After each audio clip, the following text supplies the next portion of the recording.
أعوذ بالله من الشيطان الرجيم. بسم الله الرحمن الرحيم.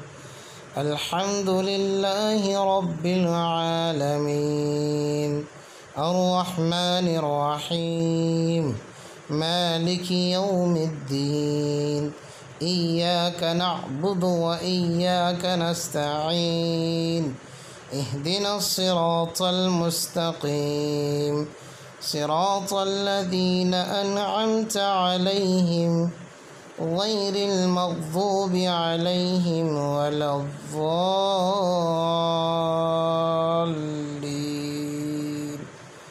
آمين. صدق الله العظيم.